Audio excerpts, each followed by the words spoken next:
Robert ரெவிலியன் முடிஞ்சு Robert பரத்தியன் Cersei லானிஸ்டரை கல்யாணம் பண்ணிட்டு வெஸ்ட்ரோஸோடைய அரசனா கிங்ஸ் லேண்டிங்ல இருந்து ஆட்சி பண்ணிட்டு இருக்கான். ராபர்ட்டோடைய ஆட்சி கொஞ்சம் முன்ன பின்ன தான் இருக்கு. இதை சரியா புரிஞ்சுக்கிட்ட அயன்லாண்ட்ஸை சேர்ந்த கிரேஜாய் வம்சத்தினர் ஒரு திட்டம் தீட்டுறாங்க. கிரேஜாய் வம்சம் ராபர்ட் ரெபிலியன்ல பங்கேற்காம ஓரமா நின்று வேடிக்கை பார்த்ததுனால மற்ற வம்சங்களை காட்டிலும் இவங்களுடைய பலம் அதிகமாகவே இருந்துச்சு.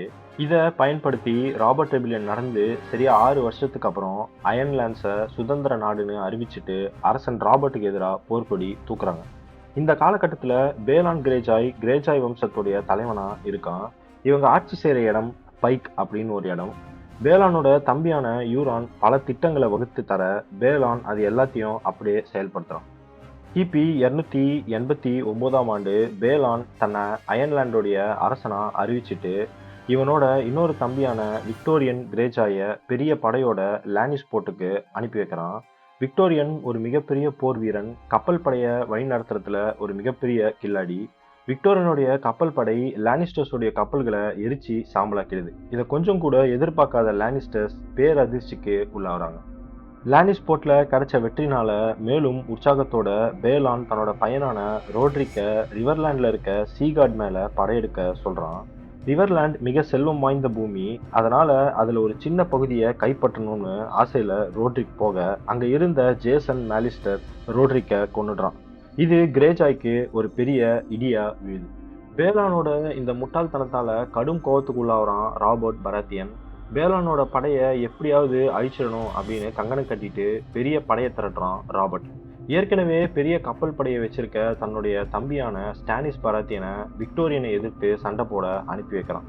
ஸ்டானிஸ் பராத்தியனும் அண்ணன் பேச்சை தட்டாம கப்பல் படை எடுத்துக்கிட்டு போக இவங்களோட ரீச்ல இருந்து சில கப்பல் படை சேரன்னு விக்டோரியன் கிரேஜாயோட படை ஸ்ட்ரெய்ட்ஸ் ஆஃப் ஃபேர் ஹைல் அப்படின்ற இடத்துல சுற்றி வளைக்கப்படுது. இதுல பேலானுடைய இன்னொரு தம்பியான ஹேரான் கைது செய்யப்பட்டு கேஸ்லரி ராக்கு அனுப்பி வைக்கப்படுறான். ஓல்டு வைக் அப்படின்ற இடம் ஸ்டானிஸ் பராத்தியனோட கட்டுப்பாட்டுக்குள்ள வருது. இதுக்கப்புறம் ராபர்ட் பராத்தியன் மற்றும் எடார்ட் ஸ்டார் பெரிய படையை திரட்டிட்டு ஐலாண்ட் ஆஃப் பைக்கை முற்றுகையிடுறாங்க. அங்க கடுமையா சண்டை நடக்குது. பேலான் கிரேஜாயுடைய 2வது பையனான மேரான் அங்க கொல்லப்படுறான். பேலானுடைய 3வது பையனான தியான் கிரேஜாய எடார்ட் ஸ்டார் பிணை கைதியா கூட்டிட்டு போயிடுறான். இதனாலதான் கேம் ஆஃப் த்ரான்ஸ்ல தியான் கிரேஜாய் விண்டர்ஃபெல்ல ஸ்டார்க்ஸோட இருக்கான். பேலான் வேற வழியே இல்லாம சரணடைறான். கிரேஜாய் ரெபிலியன் இதோட முடிவுக்கு வருது. இந்த வெற்றியை ராபர்ட் லானிஸ்போர்ட்ல டவுர்னி போட்டி வச்சு கொண்டாடுறான். இதுல ஜோரா மோர்மன் ஜேமி லானிஸ்டரை 9 வாட்டி தோற்கடிச்சு ஆட்டநாயகன் ஆகிறார். என்னதான் ராபர்ட் போர்ல ஜெயிச்சிருந்தாலும் எல்லாருக்கும் ராபர்ட்டோடைய ஆட்சி மேல பெரிய அதிருப்தி இருக்கு. டோன் நாட்டுல ஹோப்ரேன் மார்டல் தன்னோட தங்கச்சியான எலியா மார்டல் சாவுக்கு பழிவாங்க ஏதோ ஒரு திட்டத்தோட காத்துட்டு இருக்கான். செர்சி நாளாக நாளாக ராபர்ட்டை பயங்கரமா வெறுக்க ஆரம்பிக்கிறா. இதோட விளைவுகள் தான் கேம் ஆஃப் த்ரான்ஸ்ல பிரதிபலிக்குது.